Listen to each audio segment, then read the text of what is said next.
बात करने के लिए धन्यवाद। नमस्कार। 5 राज्यों में चुनाव शुरू हो रहे हैं, तो आपने जमकर कैंपेनिंग की है, तो आपको कहीं पर लगा कि बीजेपी के खिलाफ कोई एंटी इनकम्बेंसी सेंटिमेंट या कुछ ऐसे वेव कुछ लगा आपको? वैसे चुनाव घोषित होने के बाद मैं किसी राज्य का दौरा नहीं कर पाया हूं, क्योंकि इलेक्शन कमीशन ने कुछ मर्यादाएं रखी थी और मेरा प्रयास रहता है कि मैं मर्यादाओं का पालन करूं।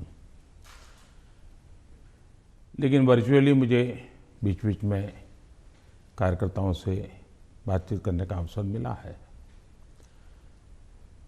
चुनाव का समय हो या न हो, भारतीय जनता पार्टी संगठन में हो या सरकार में हो, हम हमेशा जनता जनार्दन की सेवा में लगे रहते हैं। और जब सरकार में होते हैं तो बहुत अधिक तीव्रता से, अधिक विस्तार से सबका साथ, सबका विकास, इस मूल मंत्र को लेकर के जी जान से जुटे रहते हैं। और मैं इस चुनाव में भी सभी राज्यों में देख रहा हूं कि भारतीय जनता पार्टी के प्रति लहर है। भारी बहुमत से भारतीय जनता पार्टी जीतेगी और भारतीय जनता पार्टी को सेवा करने का मौका इन सभी 5 राज्यों की जनता देगी। और ये भी सही है कि जिन राज्यों में हमें सेवा करने का मौका मिला है, उन्होंने हमें परखा है, हमारे काम को देखा है और उसका परिणाम होगा। पहले के ज़माने में पॉलिटिकल फील्ड में एनालिसिस करते समय एक शब्द पॉपुलर हो चुका है, एंटी इनकम्बेंसी। मैं समझता हूं कि हमारे देश में वक्त बदला, लेकिन कभी कभी टर्मिनोलॉजी नहीं बदली।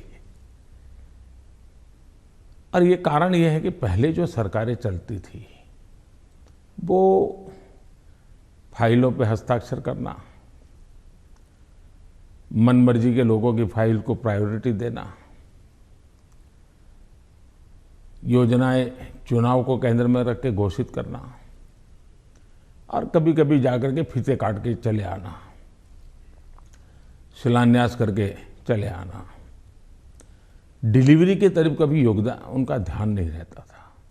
उनको लगता था घोषणा हो गई, यानी विज्ञान भवन में दिया जलाया तो उनको लगता था काम हो गया। और जब लोगों को काम नजर नहीं आता है और घोषणाएं बार बार सुनने को मिलती हैं, तब एंटी इनकम्बेंसी का जन्म होता है। लेकिन जब काम करने का प्रयास दिखता है, दिन रात की मेहनत दिखती है, आसपास में कुछ न कुछ पॉजिटिव होता हुआ दिख रहा है, तो फिर एक विश्वास बनता है कि वहाँ हो रहा है तो कल मेरे यहाँ भी होगा। गरीब को घर उसको मिल गया तो कल मुझे भी, गरीब हूँ, मेरा घर इस बार लाइन नंबर नहीं लगा लेकिन कल मुझे मिलेगा। ये विश्वास पैदा होता है। और इसके कारण भारतीय जनता पार्टी के कल्चर में जहां भी हमें स्थिरता के साथ काम करने का मौका मिला है, वहां एंटी इनकम्बेंसी नहीं, प्रो इनकम्बेंसी का माहौल होता है। और भारतीय जनता पार्टी हमेशा प्रो इनकम्बेंसी को लेकर के चुनाव में अधिक ताकत से उभर करके आती है। पर उत्तर प्रदेश में एक खासियत रही कि एक ही पार्टी को दोबारा चांस नहीं देते हैं, मौका नहीं मिलता है। लेकिन आपको लगता है कि इस बार जो है, क्योंकि 3 चुनावों में उन्होंने बीजेपी को वोट दिया है, 2014 में, 17 में, 20 में आपको वोट दिया, तो आपको क्या लगता है कि आपने ही बहुत अच्छे ढंग से इस बात को कह दिया है कि 2014 में हमें वोट मिला, फिर 2017 में मिला, 19 में, हाँ, फिर 2019 में मिला, यानी 3 बार मिला। मतलब जो पुरानी थियरी है, एक बार आओ एक बार जाओ वाला, उत्तर प्रदेश ने पहले ही नकार दिया है। जब पहले ही नकार दिया है तो अब क्यों आगे बढ़ाएगा? भारतीय जनता पार्टी ने अनुभव किया है कि कि हमें 14 में स्वीकार किया, फिर काम देखा 17 में स्वीकार किया, काम देखा 19 में स्वीकार किया, काम देखा 22 में स्वीकार करेंगे। जी, सभी तस्वीरों में जो पोस्टर्स छपती हैं उनमें मोदी जी की तस्वीर होती है और योगी जी की। जहां पर चीफ मिनिस्टर कैंडिडेट है वहां पर चीफ मिनिस्टर कैंडिडेट का होता है, नहीं तो मोदी जी की तस्वीर होती है हर जगह। तो अगर क्या हम ये मान के चल सकते हैं कि जो राज्य के चुनाव होते हैं एक किस्म से एक रेफरेंडम है सेंटर की पॉलिसीज को भी, सिर्फ स्टेट की नहीं, सिर्फ सेंटर की भी पॉलिसीज? आप देखिए, भारतीय जनता पार्टी एक कलेक्टिव लीडरशिप में विश्वास करती है, सामूहिकता में विश्वास करती है, और हम स्तर पर सामूहिक रूप से काम करने के आदी हैं। वो तस्वीर प्रधानमंत्री की नहीं है, वो भारतीय जनता पार्टी के कार्यकर्ता की तस्वीर है जिसको नरेंद्र मोदी कहते हैं। और कार्यकर्ताओं के साथ मेरा खड़ा रहना मेरे लिए गर्व का विषय होता है। अगर मेरे साथी कार्यकर्ताओं के बीच में मेरी भी फोटो होती है तो मैं भी उन कार्यकर्ताओं जैसा लगता हूँ। मुझे लगता है हाँ, मैं भी उन्हीं के बराबर हूँ, मैं किसी से ऊपर नहीं हूँ, किसी से आगे नहीं हूँ। तो मेरे लिए तो उस फोटो का मतलब इतना ही होता है। और देश की जनता भी ऐसे, ये जो फैशन हो गई है कि हर चुनाव या ना फलाने का, हर चुनाव ढीकने का, मैं समझता हूँ ये चुनाव हमारे कार्य का है, हमारे आचार विचार का है, हमारी नीतियों का है, और सबसे ज़्यादा हमारी नीयत का है। और मैं मानता हूँ देश उसको समर्थन कर रहा है। तो अगर पार्टी जीतती है इलेक्शन में तो बीजेपी कहती है ये मोदी की जीत है, तो अगर हारती है तो क्या आप इसको एक कभी कभी पर्सनल भी लेते हैं कि, और क्या मंथन चलता है पार्टी में आप बाकी लीडर्स के साथ बैठ के कि गलती कहाँ पे हुई और कहाँ पे हमको रोल बैक करना चाहिए या गलतियाँ सही करनी चाहिए? आपने बहुत सही सवाल पूछा है। भारतीय जनता पार्टी, हम चुनाव हार करके ही जीतने लगे हैं। हमने बहुत पराजय देखे हैं, जमानतें जब्त होती देखी है। मैं तो तब राजनीति में नहीं था, लेकिन एक बार मैंने देखा कि चुनाव में ये जनसंघ था, उस समय शायद दीपक निशान था उनका, और कहीं मिठाई बांट रहे थे। तो हमने सुना ये मिठाई क्यों बांट रहे, तो सब हार गए। तो बताया कि साहब हमारे 3 लोगों की जमानत बच गई है इसलिए हम मिठाई बांट रहे हैं। उस जमाने से हम लोग गुजरे हुए लोग हैं, और इसलिए जय और पराजय दोनों हमने देखा है।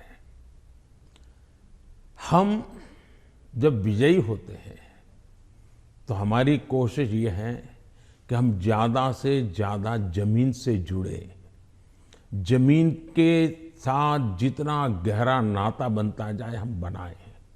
हम जब चुनाव जीतते हैं तो हम लोगों के दिल जीतने के काम में कभी कमी नहीं आने देते।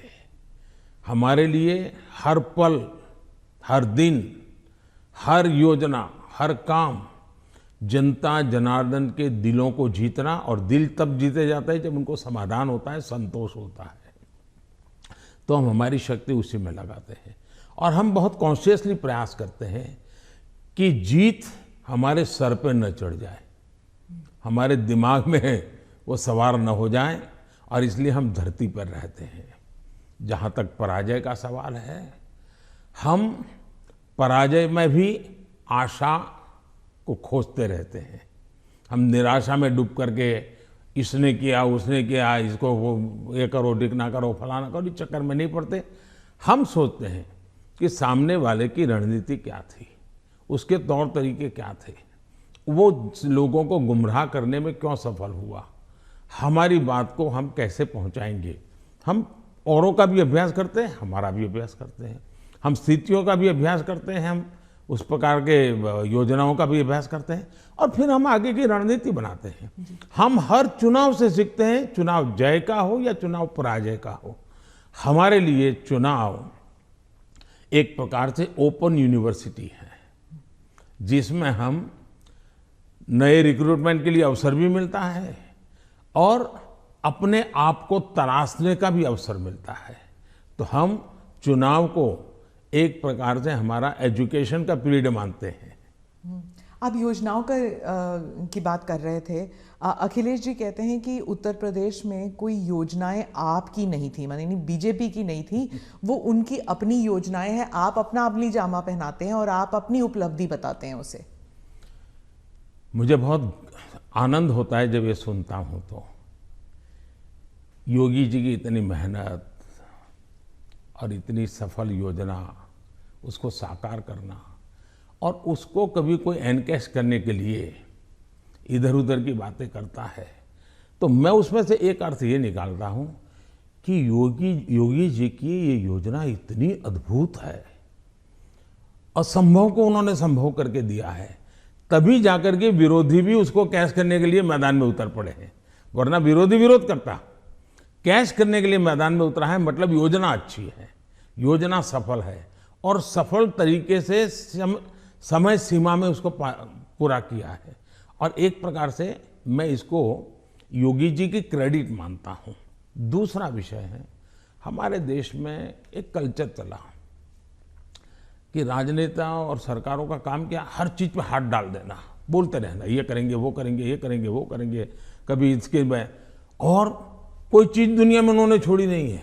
कोई नेता मिल जाएगा वो कहेगा हम चंद्र पर मानवी भेजने वाले हैं। कोई नेता मिल जाएगा उसने कभी कहा होगा कि हम चंद्र पर व्यवस्थाएं खड़ी करने वाले हैं, और 100 साल के बाद भी, 50 साल बाद, 30 साल भी कोई कर देगा तो वो कहेंगे हाँ देखो हमने उस समय कहा था। तो ऐसे लोग तो बहुत मिल जाएंगे।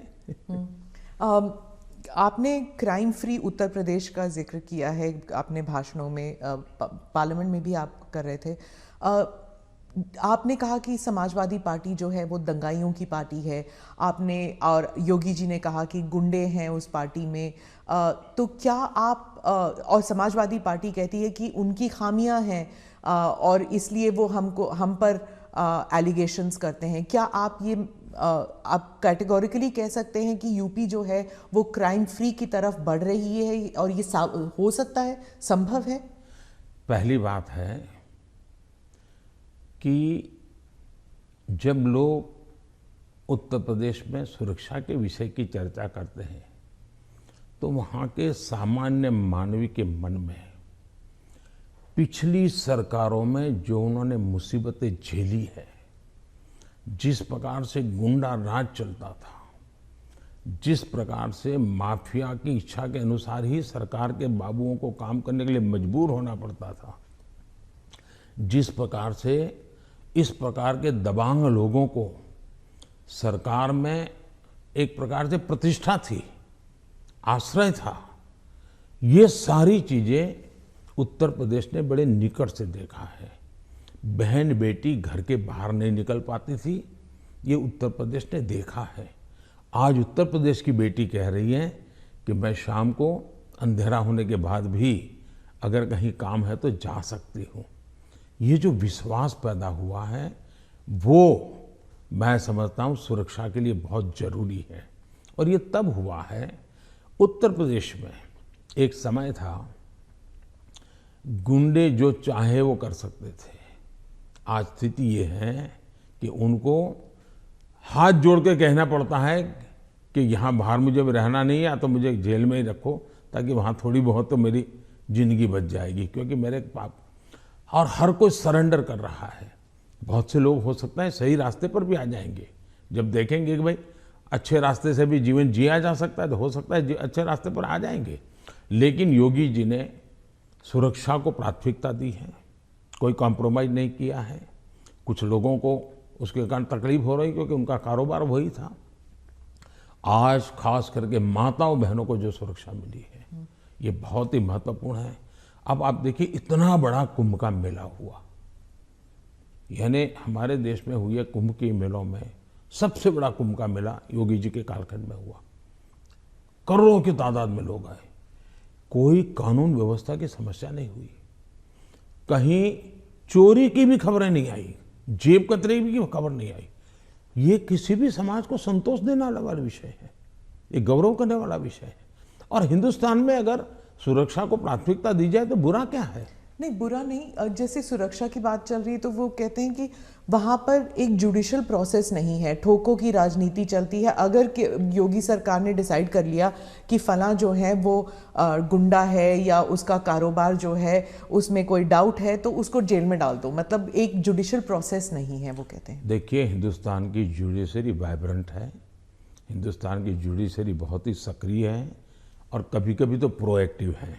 अगर ऐसा कुछ भी हुआ होता तो हिंदुस्तान की जुडिशरी ने जरूर कदम उठाए होते और पीआईएल करने वालों की कमी नहीं है हमारे देश में। ऐसी बहुत बड़ी जमात है जिनकी रोजी रोटी पीआईएल पर है, तो वो तो तुरंत पहुंच जाते हैं, लेकिन ऐसा कुछ नहीं हो रहा है।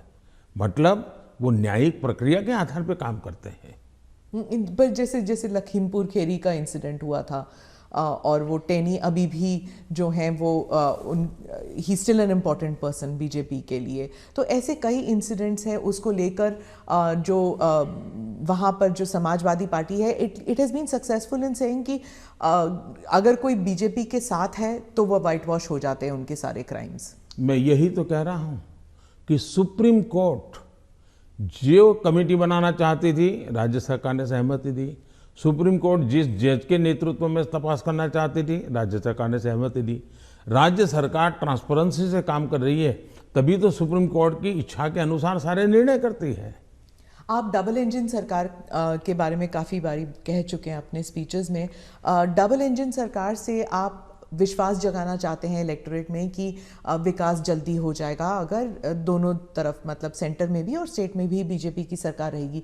लेकिन कुछ लोग समझते हैं कि इससे एक धमकी की तरफ देखते हैं कि अगर डबल इंजन सरकार नहीं है तो विकास में गतिरोध आ सकता है, वह विकास मतलब गाड़ी आगे नहीं चलेगी अगर ये डबल इंजन सरकार नहीं होगी तो। देखिए, परिवार में भी माँ बाप हमेशा सभी भाइयों बहनों को कहते हैं कि देखो भाई, हम सब मिलकर के इस दिशा में जाएं तो सब अच्छा होगा, और सब उसी दिशा में प्रयास करते हैं।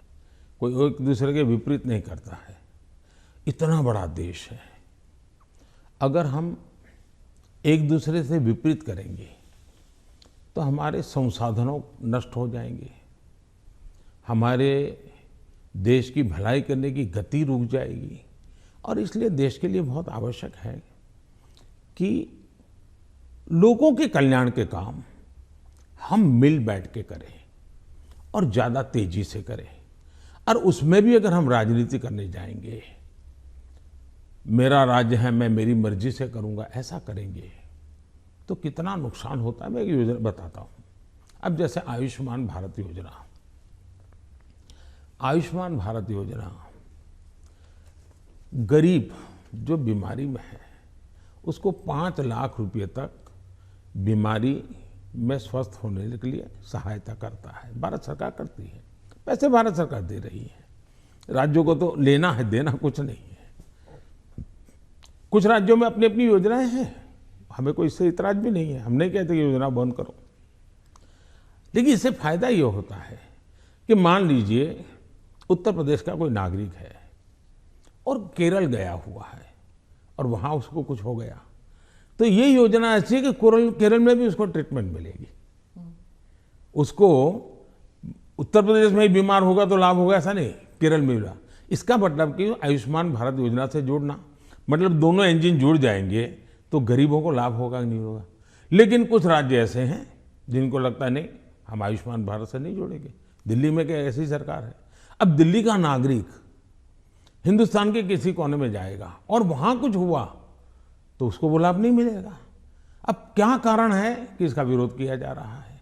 उसी प्रकार से हमने one nation one ration card क्यों किया कि भाई कोई भी मजदूर हिंदुस्तान के किसी भी कोने में जाएगा, एक ही राशन कार्ड होगा। अगर वो महाराष्ट्र में है तो भी उसको फेयर प्राइस शॉप से उसको अनाज मिल जाएगा। अब 2 राज्य ऐसे निकले जिनको सुप्रीम कोर्ट को डंडा मारना पड़ा, कहना पड़ा कि भाई one nation one ration card गलत क्या है, तुम लागू करो। अब इसलिए हम कहते हैं कि डबल इंजन की सरकार होती है तो गरीबों को सबसे ज्यादा लाभ होता है। अब जैसे जीएसटी कानून आया, पहले हमारे देश में हर जगह पर टैक्सेशन की सिस्टम इतनी अलग अलग थी कि विदेश के निवेशक जो होते थे उनको बहुत दिक्कत होती थी कि भाई हमें एक राज्य में अगर कारखाना लगाते हैं तो हमें वहाँ इस प्रकार का प्रॉब्लम होता है, दूसरे में लगाते हैं तो दूसरा होता है। अब जीएसटी होने के कारण उनको भी सहूलत हो गई। तो हम जो ये कह रहे हैं कि भाई डबल इंजन की सरकार, हम ऐसी व्यवस्थाएं करें, अपनी विविधता को बनाए रखना है, भारत की विविधता ही उसकी ताकत है, लेकिन व्यवस्थाओं को भी बनाए रखना है। और इसलिए हम कहते हैं कि जब डबल इंजन लगता है तो ताकत बहुत बढ़ जाती है, हमारी शक्ति वेस्ट नहीं होती है। हमें इसका उपयोग सिर्फ और सिर्फ देश का कल्याण, गरीबों का कल्याण, देश के युवाओं का भला, इतना ही हमारा अर्थ है। आप विविधता की रिस्पेक्ट के बारे में बात करते हैं, लेकिन राहुल गांधी और सिर्फ राहुल गांधी नहीं, स्टालिन, केसीआर, महबूबा, ममता सब कहते हैं कि आपकी पार्टी जो है उस विविधता को रिस्पेक्ट नहीं करती, इसलिए चाहे बंगाल हो या आंध्रा, तमिलनाडु, केरला और कश्मीर, इन सभी राज्यों में बीजेपी कहीं घुस भी नहीं सकती है, सरकार बना नहीं सकती है, क्योंकि एक सेंट्रिस्ट, एक स्ट्रांग व्यू पॉइंट वाली पार्टी है जो रीजनल एस्पिरेशंस को नहीं समझती। पहली बात ऐसी है कि भारतीय जनता पार्टी एक ऐसी पार्टी है जिसका ये मत है कि देश के विकास के लिए हमें रीजनल एस्पिरेशंस को एड्रेस करना ही चाहिए।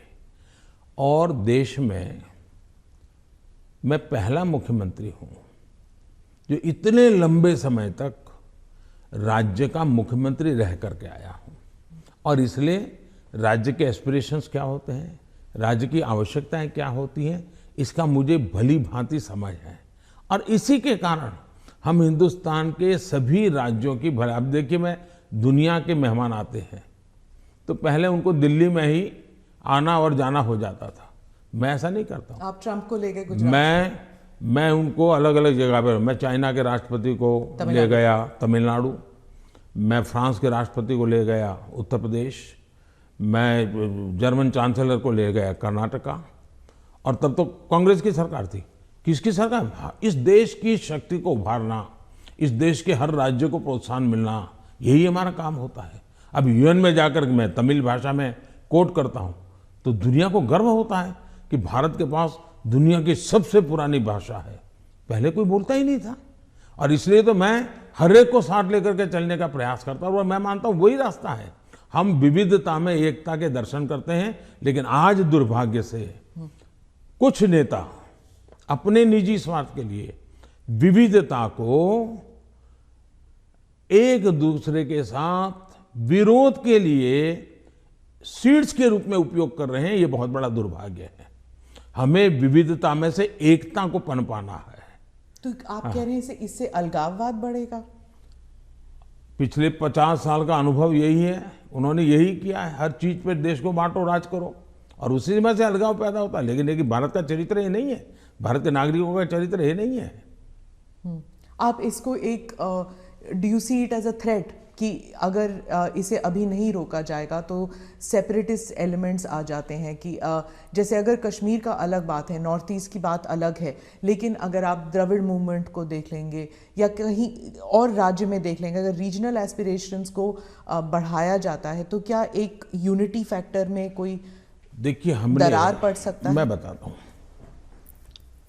काम करने का तरीका कैसे होता है। हमारा ये मत है सामाजिक न्याय। भारत जैसे देश में इतनी विविधता भरा समाज व्यवस्था, और अगर सामाजिक न्याय के सिद्धांत में हम थोड़ा सा भी ऊंचे नीचे करेंगे तो हमारे देश को बहुत नुकसान होगा। इसलिए समाज का छोटे से छोटे तबके के व्यक्ति को भी विकास में पूरा सहयोग मिलना चाहिए और विकास के लिए अवसर मिलना चाहिए।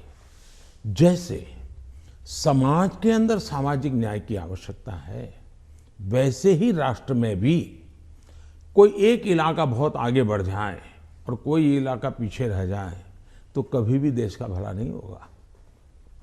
हमारे यहाँ सर्वांगीण विकास होना चाहिए, सर्वसमावेशक विकास होना चाहिए, सर्वस्पर्शी विकास होना चाहिए, सर्वहित में विकास होना चाहिए।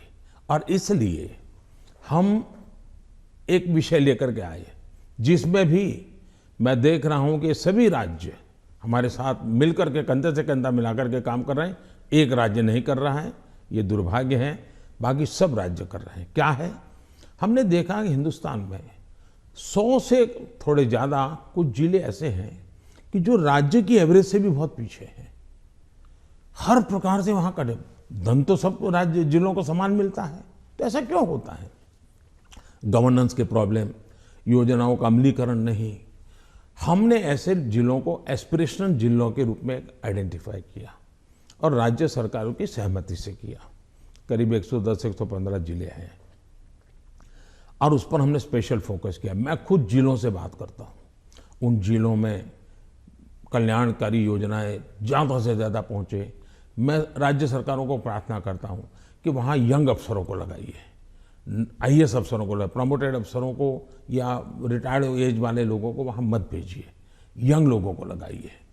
और मैंने देखा कि सभी राज्यों ने मेरी इस बात को माना, यंग अफसरों को लगा। दूसरा, मैंने कहा बार बार ट्रांसफर मत कीजिए, उनको वहाँ रहने दीजिए 3 साल, उनको कहिए कि तुम काम करो, बाद में तुम्हें अच्छा पोस्टिंग देंगे। सभी राज्यों ने मेरी मदद की और आज ये जो एस्पिरेशनल डिस्ट्रिक्ट है वो राज्यों की एवरेज से भी कुछ तो आगे निकल रहे हैं, कई पैरामीटर में आगे निकल रहे हैं। अब देश का भला हो रहा है। तो मेरा फेडरलिज्म में छोटी से छोटी इकाई का भी भला हो। अब जैसे ऑप्टिकल फाइबर नेटवर्क हिंदुस्तान के हर गांव में जाना चाहिए। हम लगे हैं, पैसे लगा रहे हैं, पूरी ताकत लगा रहे हैं। क्यों? हमें तो पूरे देश को ऊपर लाना है। यही तो रीजनल एस्पिरेशंस को एड्रेस करने का हमारा तरीका है।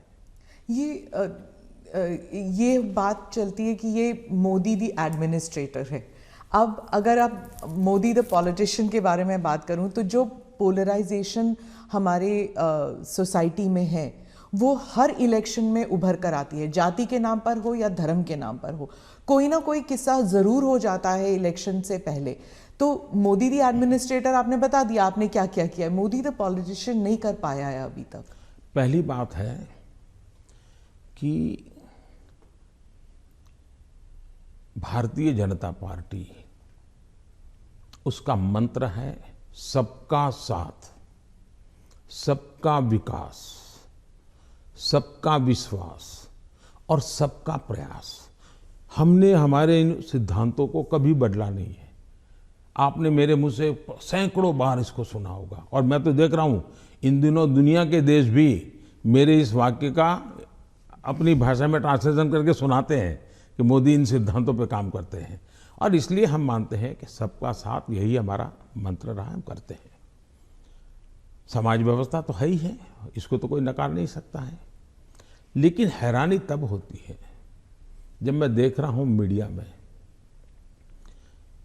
हम समाज को कोई दबा कुचला वर्ग हो उसकी चिंता हमको करनी चाहिए, क्यों नहीं करनी चाहिए। लेकिन हम कहेंगे भाई इस समाज में अगर पंथ के आधार पर देखें तो इस संप्रदाय में इस प्रकार की जाति व्यवस्था का वर्णन करेंगे और इस समाज में हम कभी नहीं करेंगे।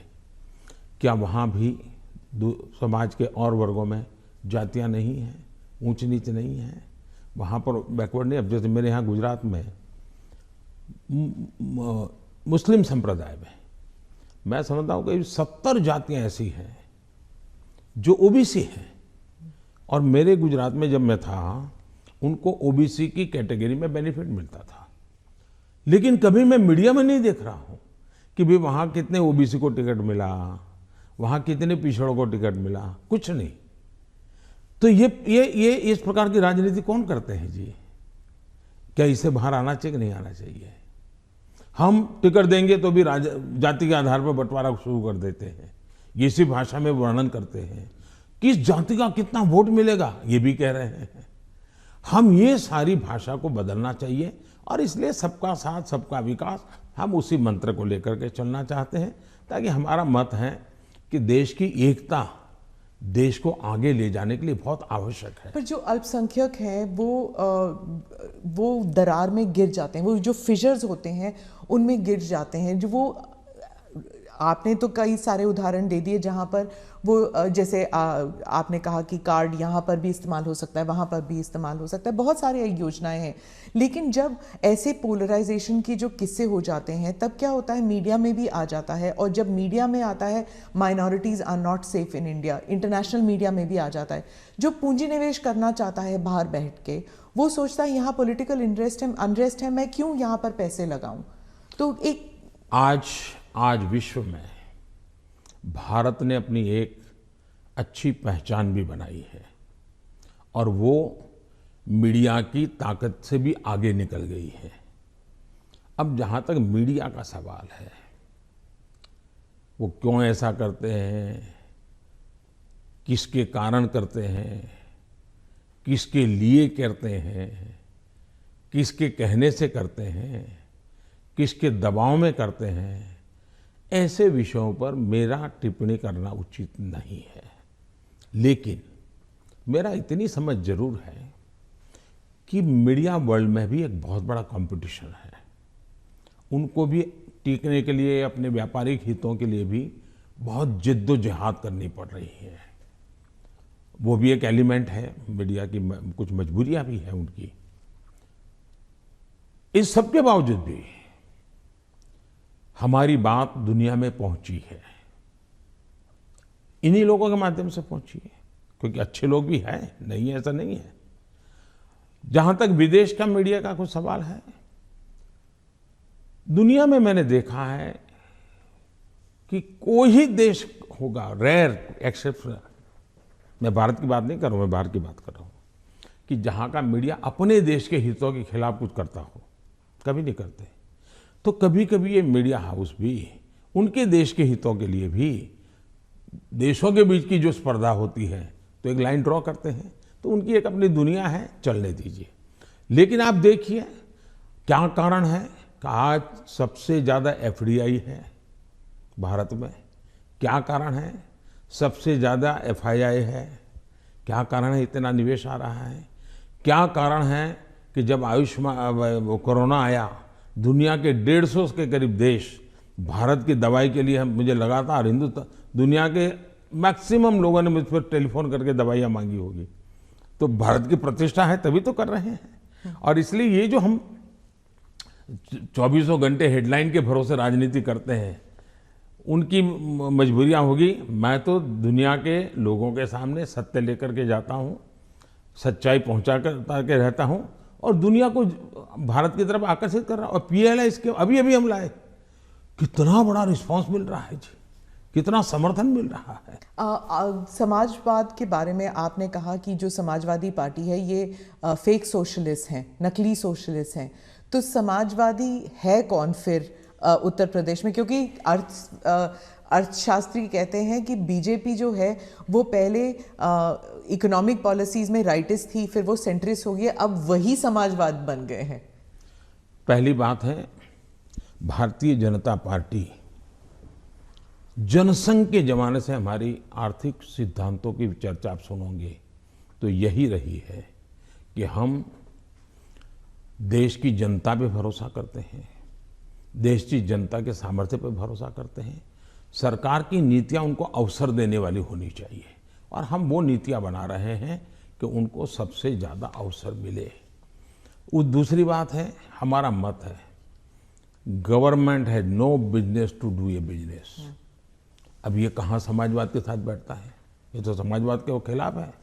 सरकार का काम है गरीब के लिए भोजन की चिंता करो, सरकार का काम है गरीब के लिए घर बनाओ, सरकार का काम है गरीब के लिए शौचालय बनाओ, सरकार का काम है गरीब को पीने का शुद्ध पानी दो, सरकार का काम है गरीब अगर बीमार है तो उसको इलाज की व्यवस्था करो, सरकार का काम है गरीब गांव तक कुछ रास्ते बनाओ, लोगों को जाने आने की सुविधा करो। सरकार का काम है कि हमारा देश का एग्रीकल्चर ताकत जो है विश्व के बाजार में कैसे पहुंचे, इसके लिए कुछ व्यवस्था करो। छोटे किसान, उसको दरकिनार किया गया, उसकी चिंता करो। और मेरी प्राथमिकता यही है, मुझे लोगों को घर देना है, मुझे गरीबों को शौचालय देना है, मुझे गरीबों को धुएं से मुक्त करना है, मुझे गरीबों को घर में शुद्ध पीने का पानी पहुंचाना है, मुझे गरीब के बच्चों को पढ़ाना है। अगर कोई इसको समाजवाद कहता है तो मुझे ये समाजवाद मंजूर है, तो वो क्योंकि मैं समाज के लिए हूं। लेकिन मैं जो चर्चा करता हूं नकली समाजवाद, वो ये है, ये पूरी तरह परिवारवाद है। लोहिया जी का परिवार कहीं नजर आता है क्या? वो भी तो समाजवादी थे।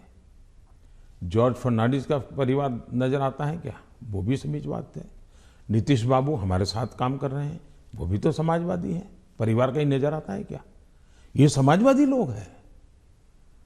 लेकिन ये लोग देखिए, पूरा परिवार। मुझे एक बार किसी ने चिट्ठी भेजी थी, मैं तो भूल गया आज। उन्होंने कहा कि इनके परिवार से, ये सपा जो है उत्तर प्रदेश का, 45 लोग ऐसे थे जो किसी न किसी पद पर थे। एक ही फैमिली के 45 लोग। और किसी और ने मुझे कहा कि उनके पूरे परिवार में 25 साल की उम्र के करीब करीब सभी व्यक्ति को चुनाव लड़ने का मौका दिया गया है। क्या ये परिवारवाद का लोकतंत्र के लिए खतरा है? इसलिए मैं कह रहा हूं। तो अखिलेश और जयंत दोनों कहते हैं कि परिवारवाद सिर्फ उनकी पार्टी में नहीं, आपकी पार्टी में भी है। राहुल गांधी भी कहते हैं कि परिवारवाद से जुड़े मतलब सेकंड जनरेशन लीडर्स तो आपकी पार्टी में भी हैं। बहुत बहुत फर्क है। ये फर्क, अच्छा सवाल पूछा आपने। मैं थोड़ा विस्तार से जवाब दूंगा, बुरा मत मानिए। लेकिन देश की जनता को मैं झूठ के सामने सत्य समझाना चाहता हूं। एक परिवार से अनेक लोग जनता के बीच में जाएं, एक परिवार से 2 लोग जाएं, 3 लोग जाएं और जनता उनको चुनाव करके भेजे, वो एक राजनीति का पहलू है। लेकिन दूसरा, एक परिवार के लोग ही उस पार्टी के अध्यक्ष बने, उस पार्टी के ट्रेजरर बने, उस पार्टी का पार्लियामेंट्री बोर्ड बने। पिताजी अगर नहीं कर सकते हैं तो बेटा अध्यक्ष बने, बेटा नहीं कर सकता है और बूढ़ा हो गया है तो उसका बेटा अध्यक्ष करे, पिता नहीं रहे तो पुत्र करे। ये जो विरासत और वारसा बारिश के रूप में चल रहा है, डायनेस्टी के रूप में चल रहा है, कोई डायनेमिक्स है ही नहीं, ओनली डायनेस्टी। ये जब बनता है, पार्टी परिवार की बन जाती है। और आप देखिए हिंदुस्तान की बर्बादी कहां से हो रही है। जम्मू कश्मीर से शुरू करिए, 2 पार्टियां मेन रही वहां, दोनों परिवार की पार्टियां हैं। अभी तक उसका कोई नया नेता देखा ही नहीं। आज देश में जो 18 से 40 साल की उम्र के लोग हैं, उन्होंने इन पार्टियों के जितने नेता देखे, एक ही परिवार के देखे हैं। दोनों पार्टी, पंजाब में देखिए परिवार वाली पार्टी, आप हरियाणा में देखिए परिवार की पार्टी, उत्तर प्रदेश देखिए परिवार की पार्टी, झारखंड देखिए परिवार की पार्टी, आप तमिलनाडु में जाइए परिवार की पार्टी। ये परिवार ही पार्टी चलाता है। परिवार जो चाहे उनका भला। ये लोकतंत्र के लिए बहुत से बड़ा खतरा है। एक पार्टी के 2 लोग अगर एमएलए बन गए, एमपी बन गए, तो वो पार्टी परिवार की नहीं बनी है। और ये दोनों को फर्क समझना होगा। कोई ऐसा कह करके इतने बड़े पाप से भाग जाए, ये नहीं चल सकता है। और मेरा मत है, परिवारवादी पार्टियां लोकतंत्र का सबसे बड़ा दुश्मन है, क्योंकि लोकतंत्र के मूलभूत सिद्धांतों को ही वो नकारता है। दूसरा, जब परिवारवादी राजनीति चलती है, परिवार ही सर्वोपरि होता है। परिवार को बचाओ, पार्टी बचे या न बचे, परिवार को बचाओ, देश बचे या न बचे, ये जब होता है तब सबसे पहले कैजुअलिटी कौन सी होती है? परिवारवादी राजनीति में कैजुअलिटी कौन सी होती है? बेटा जैसा भी होगा लेकिन वही अगला अध्यक्ष बनेगा। तब सबसे बड़ी कैजुअलिटी टैलेंट की होती है। और सार्वजनिक जीवन में जितनी ज्यादा अधिक टैलेंट आए बहुत जरूरी है। इसलिए राजनीतिक दलों का लोकतांत्रिकरण ये बहुत आवश्यक है। परिवारवादी पार्टियां नए अच्छे नौजवानों को राजनीति से आने से रोकते हैं। मान लीजिए कोई नौजवान है जिसको भारतीय जनता पार्टी में नहीं जाना है, लेकिन बाकी कहीं पर उसको जगह ही नहीं है, कहां जाएगा? क्योंकि बाकी में तो है भाई, उसके परिवार का मैं नहीं हूं तो थोड़े दिन तो मेरा उपयोग होगा, बाद में मुझे फेंक देंगे। मैं उनके काम आऊंगा तब तो चलूंगा, लेकिन मैं राज्य की भलाई के लिए काम करूंगा तो मैं नहीं चलूंगा। सब नौजवान डर रहे हैं सार्वजनिक जीवन में आने से। भारतीय जनता पार्टी को आ रहे हैं तो लोगों को लगता है कि भारतीय जनता पार्टी क्यों बढ़ रही है, क्योंकि लोकतांत्रिक तरीके से चल रही है। तो आप जब परिवार के बारे में बात करते हैं, स्पेशली पॉलिटिकल पार्टीज की जो पॉलिटिकल फैमिलीज हैं, तो कांग्रेस कह रही है जान के आपने जवाहरलाल नेहरू के स्पीचेस के बारे में, दोनों सदनों में जो आपने स्पीच दिए, राज्यसभा में, लोकसभा में, वहाँ पर आपने नेहरू जी के स्पीचेस पर बहुत तवज्जो दी और यही दिखाने के लिए कि नेहरू जी ने भी ऐसे काम किए हैं जिसके लिए आप उन्हें क्रिटिसाइज कर रहे थे। तो राहुल गांधी ने देर रात को मीडिया से बात करते हुए कहा कि I don't need a certificate from Modi ji about my great grandfather. तो अब ये फिर अब पूरा परिवार के ऊपर बन गया है कंट्रोवर्सी। हालांकि आपने जो एग्जाम्पल्स दिए थे वो परिवार के ऊपर नहीं था। पहली बात है, मैंने किसी के पिताजी के कुछ नहीं कहा है, मैंने किसी के दादाजी के लिए कुछ नहीं कहा है, नहीं मैंने किसी नाना जी के लिए कहा है, नहीं मैंने किसी की माताजी के लिए कुछ कहा है। मैंने देश के प्रधानमंत्री ने क्या कहा वो कहा है, और सरकार एक कंटिन्यूटी होती है, और इसलिए एक प्रधानमंत्री के ये विचार थे तब क्या स्थिति थी, आज के प्रधानमंत्री के ये विचार है क्या स्थिति है, और देश का ये हक बनता है। अब दूसरा, बार बार हमें कहा जाता है आप नेहरू जी का नाम लेते नहीं, आप नेहरू जी का नाम, अब हम लेते हैं तो भी मुश्किल हो रहा है। मुझे समझ नहीं आ रहा है कि इतना डर किस बात का है। प्रधानमंत्री जी, 2014 से आप कांग्रेस मुक्त भारत की बात करते हैं। अब वो 60 से कम सीटें हैं कांग्रेस पार्टी की, और उत्तर प्रदेश में तो नंबर 4 पर हैं। तो आप इतना वक्त क्यों लगा रहे थे अपने स्पीच में कांग्रेस के ऊपर? पहली बात है कि देश की जो आज हालत है उसमें सबसे जिम्मेवार कोई मुख्य धारा है तो कांग्रेस की धारा है। इस देश को जितने प्रधानमंत्री मिले ना, उसमें से अटल जी को और मुझे छोड़ करके सारे प्रधानमंत्री कांग्रेस कुल के ही थे। इसके कारण देश में एक कांग्रेस की कार्यशैली ही राजनीति में एक प्रकार से मुख्य धारा बन गई। अब जब कांग्रेस की कार्यशैली, कांग्रेस की विचारधारा, कांग्रेस के पसंद नापसंद के आधार क्या है, संप्रदायवाद है, जातिवाद है, भाषावाद है, प्रांतवाद है, भाई भतीजावाद है, भ्रष्टाचार है, अगर यही इस राजनीति में मुख्य धारा में रहेगा तो देश का कितना बड़ा नुकसान होगा। और इसलिए मैं हमेशा कहता हूं कि हमें, और जब मैं कांग्रेस मुक्त भारत कहता हूं तब कांग्रेस की संख्या से मेरा लेना देना नहीं है। अब जैसे हम कम्युनिस्ट पार्टियों की आलोचना करते हैं, अब सत्ता में नहीं है, वो कहीं नजर नहीं आता, एक केरल में कोने में बैठे हैं, फिर भी वो विचारधारा खतरनाक है। उसी प्रकार से कांग्रेस ने जो राजनीति में की चरित्र की मुख्य धारा बनाई हुई है वो देश को तबाह कर रही है। अगर अच्छी कार्यशैली होती है, अच्छे तौर तरीके होते हैं तो देश आज से पहले बहुत आगे निकल चुका होता। बहुत रुका हुआ, ठहरा हुआ, जनता ने कुछ कर लिया तो कर लिया, ये हुआ है।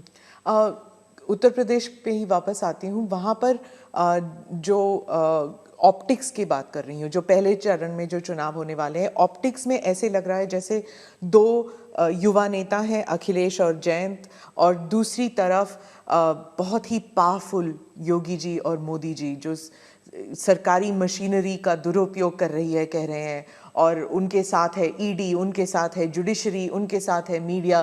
तो एक अनइवन प्लेइंग ग्राउंड है। आप क्या कहेंगे इस बारे में? पहली बात है कि ये 2 लड़कों वाला खेल तो हमने पहले भी देखा था, और इतना अहंकार था कि उन्होंने गुजरात के 2 गधे ये शब्द प्रयोग किया था, और उत्तर प्रदेश की जनता ने उनको हिसाब दिखा दिया।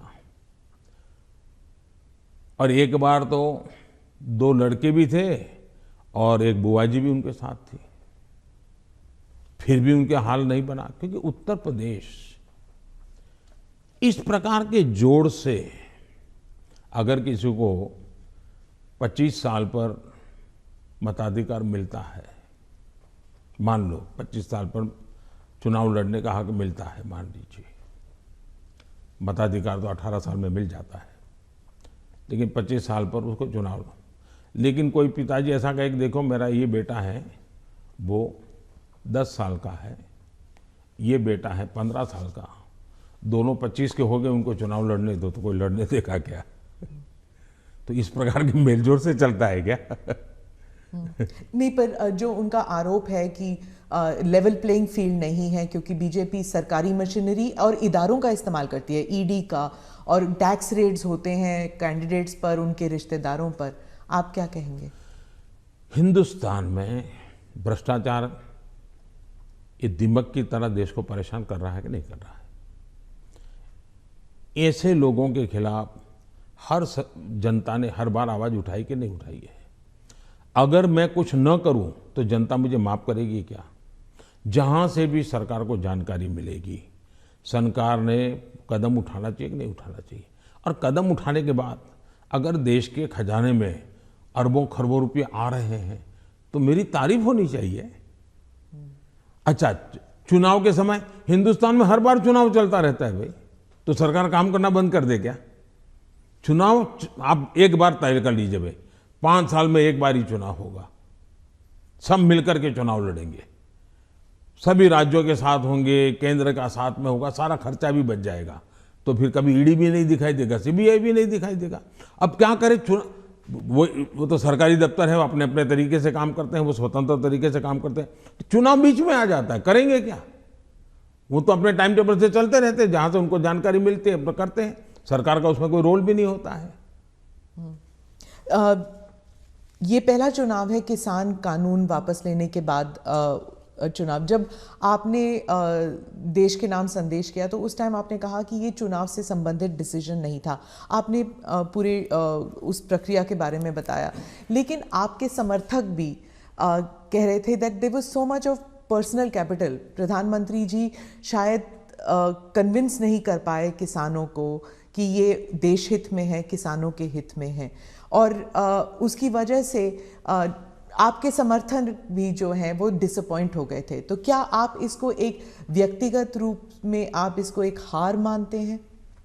देखिए, मैं किसानों के दिल जीतने के लिए निकला हुआ इंसान हूँ। मैं छोटे किसानों का दर्द समझता हूँ और मैंने हमेशा उनके दिल जीतने का प्रयास किया है, और हिंदुस्तान भर के किसानों का मैंने दिल जीता भी है, मेरा साथ दिया है, समर्थन किया है। लेकिन मैंने कहा था, उस दिन भी कहा था टीवी में, कि मैंने किसानों की भलाई के लिए कदम उठाए, लेकिन आज देश के हित में मैं वापस कर रहा हूं। मैं समझता हूं इसको अधिक विस्तार मुझे करने की जरूरत नहीं है। बाद के घटनाक्रमों से पता चलेगा कि क्यों जरूरत पड़ी थी। तो क्या आप एक डायलॉग करने के लिए फिर से तैयार हैं, किसानों को कन्विंस करने के लिए? इस देश के लोकतंत्र का ये सबसे पहला कर्तव्य बनता है, लोकतंत्र में जनप्रतिनिधि का और सरकार का, कि जनता के साथ संवाद करते ही रहना चाहिए, और हम लगातार करते हैं। हम कभी भी संवाद टूटना जिसके पक्ष में है ही नहीं। हर किसी को, मुझे भी सुनना चाहिए, मेरी सरकार को भी सुनना चाहिए, और बातचीत करना ही चाहिए। बातचीत हमेशा होनी चाहिए, और इश्यू पर चर्चा ना हो ऐसा नहीं है। जैसे हम बजट के पहले बजट कैसा बने हद से क्यों पूछते हैं, किसानों से पूछते हैं कि बजट कैसा बनना चाहिए, उनके विचार लेते हैं। ये हम तो मानते हैं कि सब कुछ ज्ञान बाबुओं के पास है और नेताओं के पास है, ऐसा हम नहीं मानते। हमारे देश के पास, हर नागरिक के पास अनुभव है, हर नागरिक के पास ज्ञान का भंडार है। हम तो सबसे संवाद करना चाहते हैं, सबसे सीखना चाहते हैं, सबके सुझावों के आधार पर हम चलना चाहते हैं। कोविड के टाइम फर्स्ट वेव और सेकेंड वेव, उसके बारे में आपने अपने स्पीच में भी जिक्र किया कि उसे आपने कहा कि जो कोविड के अगेंस्ट जो हमारी लड़ाई थी वो वी वर विक्टोरियस, मतलब भारत जो है वो विक्टोरियस उभर के आया। लेकिन आपने ये भी कहा कि महाराष्ट्र की सरकार और दिल्ली की सरकार जो है वो नकारात्मक कार्य कर रही थी, लेकिन अरविंद केजरीवाल, राहुल गांधी और शिवसेना ने, तीनों ने कहा कि नहीं, ये गलत है। कोविड की लड़ाई में जो नाकामयाबी सरकार की थी, सेंट्रल गवर्नमेंट की थी, वो हम पे लादा जा रहा है। मैंने ये कहा कि कांग्रेस पार्टी, जब लॉकडाउन हुआ, WHO समेत सब लोग कहते थे कि जो जहां है वहां रहे, वो एक जगह से दूसरी जगह पे न जाए, वरना कोरोना के वो शिकार हो जाएगा, उसका जीवन को तकलीफ हो जाएगी। और उस समय कोरोना किस चाल से चलता है, उसका रूप रंग क्या है, कोई पता ही नहीं था दुनिया को। लॉकडाउन, अफरा तफरी में लॉकडाउन राज्यों ने शुरू कर दिए थे, राज्यों ने लगातार अपनी तरफ, और एक राज्य लॉकडाउन कर रहा है तो दूसरे, तो इसलिए नेशन वाइड कुछ करने की आवश्यकता बन गई थी। ये लोग भूल जाते हैं, लॉकडाउन पहले से ही राज्यों ने शुरू कर दिए थे। भारत सरकार ने तो बाद में लॉकडाउन का निर्णय करना पड़ा सबको एक साथ उसकी स्थिति सुधारने के लिए। दूसरी बात है, मैंने कहा कांग्रेस पार्टी ने फ्री टिकट दे करके लोगों को प्रोत्साहित किया कि आप जाइए। वो टिकट तो दिया उन्हें 500,000 लोगों को, लेकिन हवा बना दी कि जाओ। अब उस समय ये न करते तो हमारे देश के श्रमिकों को 2-4, क्योंकि भय का वातावरण तो था ही था, 2-4 दिन में चीजें संभल जाती उनको पर, तो बाद में व्यवस्थाएं खड़ी हो जाती। लेकिन उल्टा किया और पूरी ताकत श्रमिकों के लिए लगानी पड़ी। तब जाकर के योगी जी को हजारों बस भेजनी पड़ी यहाँ पर भी दिल्ली में आप पार्टी ने, उसके नेताओं ने जीपों में जाकर के झुपड़पट्टी में कहा है, वीडियो अवेलेबल है कि भाई आप जल्दी जाइए और वहाँ पहुँचिए, वहाँ से आप अपने घर पहुँच जाइए, यहाँ तो लॉकडाउन हो रहा है। भय पैदा कर दिया है। और मैं हमेशा कहता हूँ, ये भारत की जनता इतने बड़े संकट में, दुनिया मानती थी कि हिंदुस्तान का हालत सबसे खराब होगा, और स्वाभाविक था कि इतनी बड़ी जनसंख्या, हम इस प्रकार से समूह में रहते हैं, हमारा जीवन भी सामूहिक होता है, और ये बीमारी ऐसी है कि तुरंत लपेट लेती है, तो हमारे लिए हर प्रकार के संकट थे, ये तो मानना पड़ेगा। और बीमारी ने दुनिया भर को जिस प्रकार से समृद्ध देशों को तबाह कर दिया है, उसकी तुलना में हम बच पाए, तो हम गर्व से कह सकते हैं कि भाई हिंदुस्तान के नागरिकों ने जो भी उनके पास संसाधन थे, उन्होंने अपने डिसिप्लिन को फॉलो किया और उन्होंने अपने आप को बचाने में काफ़ी मदद की। तो विजय मैंने जो भी कहा है 130 करोड़ को, लेकिन मैंने ये कभी नहीं कहा कि कोरोना खत्म हो गया। मैं तो आज भी कहता हूँ ये बहुरूपिया है, वो कभी भी नए रंग रूप के साथ मैदान में उतर आता है और हमारी स्थितियों को चुनौती देता है। हमें हर बार डायनेमिक व्यवस्था से नई नई व्यवस्थाएं खड़ी करनी पड़ रही है और हमें जागरूक रहना पड़ेगा। प्रधानमंत्री जी, चुनाव 5 राज्यों में है। अब पंजाब की बात करती हूँ, तो आपको क्या लगता है कि बीजेपी ने जो अपना एलाई खोया है पंजाब में, उसकी वजह से मतलब तीसरी पार्टी आ रही है शायद पंजाब में पहली बार, पर बीजेपी कभी अपना रूट्स बना नहीं सकी उस राज्य में। क्या आप इसको एक राजनीतिक विफलता मानते हैं? मैं समझता हूं कि मेरी पार्टी के जो वरिष्ठ नेताओं ने उस समय जो नीतियां बनाई, जो रणनीतियां बनाई, वो उस समय के लिए बहुत अनिवार्य थी, और उसके कारण पंजाब की एकता, पंजाब के अंदर फिर से एक बार शांति का माहौल बने, पंजाब खून खराबे से बाहर निकले। और मैं मानता हूं कि भारतीय जनता पार्टी ने अपने राजनीतिक स्वार्थ के बजाय पंजाब का हित सुप्रीम माना, और उसने राजनीतिक जो भी कॉम्प्रोमाइज करने की आवश्यकता थी किया, वो बहुत जरूरी था, इसलिए किया। हम पंजाब को खून खराबे से बाहर निकालना चाहते थे, हम पंजाब को शांति देना चाहते थे, और उसके लिए अगर बीजेपी का नुकसान होता है तो होने देंगे, ये हमने होने दिया। बीजेपी तब भी पनप सकती थी, लेकिन हमारे लिए जरूरी था कि हम उस रास्ते पर चले जिसके कारण हम यहाँ पर सुख शांति का माहौल बनाने में हम बहुत बड़ा पॉजिटिव योगदान दे सके, और वो हमने किया, और पंजाब को बाहर निकालना में उस संकट से बाहर आए। जहाँ तक राजनीति का सवाल है, आज भारतीय जनता पार्टी सबसे अधिक विश्वसनीय पार्टी के रूप में पंजाब में उभरी है। आपने देखा होगा, बहुत बड़े वरिष्ठ लोग, समाज जीवन के वरिष्ठ लोग, जिनका राजनीति से लेना देना नहीं थे, वैसे बहुत बड़ी मात्रा में पिछले दिनों भारतीय जनता पार्टी ज्वाइन किया है। फिर जो राजनीति के बहुत बड़े महारथी हैं, ऐसे लोगों ने भी अपने पुराने दल छोड़ करके भारतीय जनता पार्टी, टिकट दे या न दे, लेकिन भारतीय जनता पार्टी पंजाब के स्थिरता के लिए, पंजाब के विकास के लिए, पंजाब की शांति के लिए बहुत जरूरी है, और इसलिए पंजाब में भारतीय जनता पार्टी का शासन बनना चाहिए। आज पंजाब से आवाज उठी है, और इसलिए है हम आगे बढ़े हैं। आज दो दल भारतीय जनता पार्टी के साथ जुड़ गए हैं। कैप्टन साहब और ढींडसा साहब बहुत पुराने लोग हैं जो राजनीति के वहाँ महारथी रहे, 3-3 दशक तक, जिन्होंने वहाँ की राजनीति को दिशा दी है। ये लोग आज भारतीय जनता पार्टी को पसंद कर रहे हैं और इसलिए मैं मानता हूँ कि भारतीय जनता पार्टी पहले की तुलना में बहुत ही यशस्वी होगी।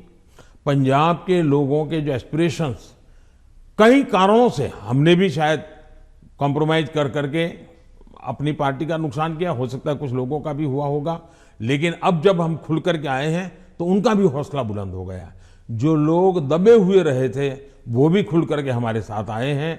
हमने किसान को डायरेक्ट बेनिफिट के लिए हम अड़े रहे, हमने कैप्टन साहब को समझाया, कैप्टन साहब हमारे साथ थे, उस समय वो मुख्यमंत्री थे, सहमत हुए और किसान को डायरेक्ट बेनिफिट ट्रांसफर हमने किया पंजाब में उसकी खेत की।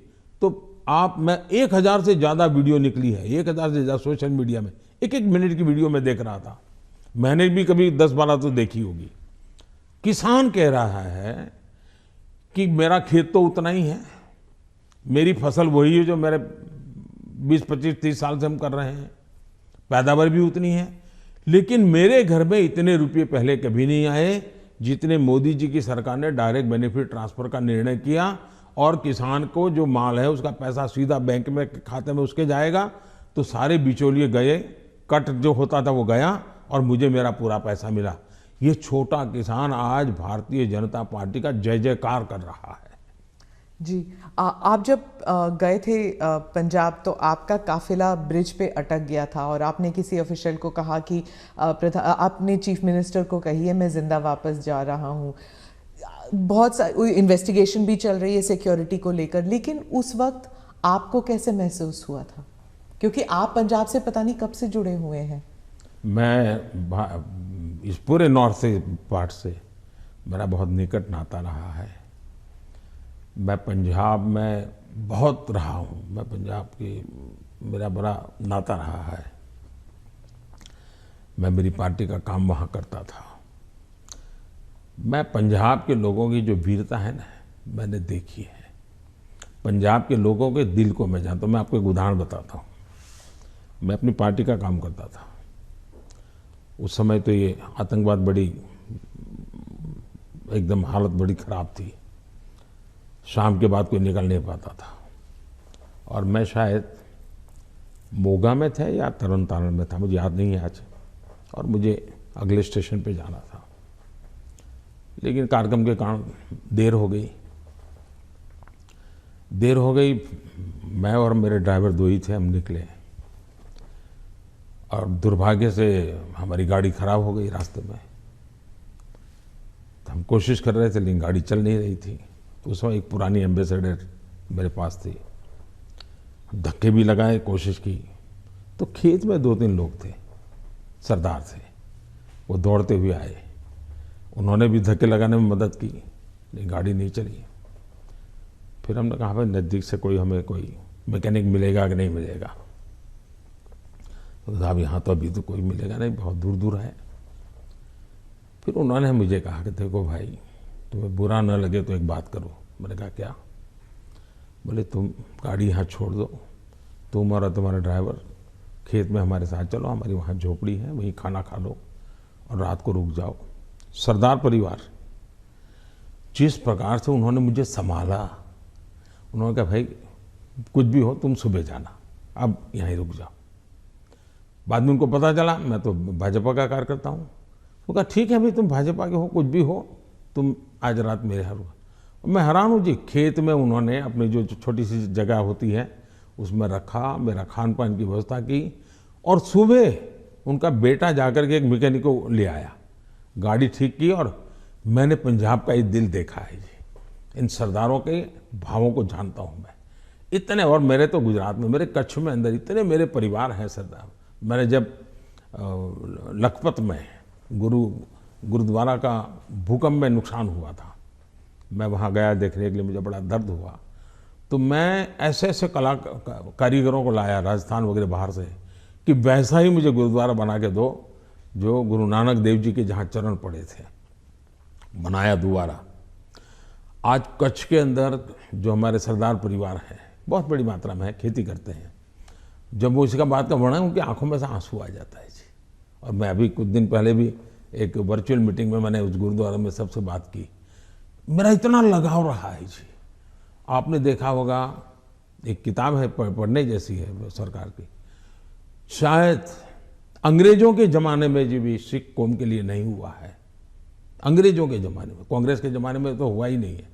ऐसे अनेक काम मैंने देश के कल्याण के लिए, हमारे सिख भाइयों की वीरता का सम्मान करने के लिए किए हैं। और मुझे गर्व है, चुनाव की जगह पर है, लेकिन मैं मानता हूँ ये मेरे देश के वीर जवान हैं, मेरे देश के सच्चे किसान हैं, उनके कल्याण के लिए मैं जितना कर सकूँगा मैं करता रहूँगा। तो क्या उस दिन आपको ऐसे लगा कि ये राजनीतिक आंदोलन था इसलिए ऐसे हुआ? ऐसा है कि इस विषय में मैंने पूरी तरह मौन रखा हुआ है, क्योंकि सुप्रीम कोर्ट स्वयं इसको गंभीरतापूर्वक इस बात को देख रही है। मेरा कोई भी वाक्य पूरी जो चल रहा है उस पर प्रभाव पैदा करे यह उचित नहीं है। जो भी है सुप्रीम कोर्ट के द्वारा जांच कमेटी निकालेगी, जो सत्य होगा देश के सामने आएगा, और हमें तब तक इंतजार करना चाहिए। जी, आपने दोनों स्पीच में, राज्यसभा में भी और लोकसभा में भी, आपने कई बार कांग्रेस पर हमला किया, और कांग्रेस पार्टी कहती है कि आपने राहुल गांधी के जो एलिगेशंस थे, चाहे बेरोजगारी पर हो या भारत चाइना पर हो, आपने उसका जवाब नहीं दिया, उल्टा उन पर वार किया। तो पहली बात यह है कि हमला करने वाली भाषा न मैं जानता हूं, न मेरी वो प्रकृति है, लेकिन तर्क के आधार और तथ्य के आधार पर सदन में मैं कोई बात बताऊं, वो मीडिया के लिए गरम गरम मसाला बनाने के लिए हमारा शब्द उपयोग होता होगा। हम हमला नहीं करते, हम संवाद करते हैं।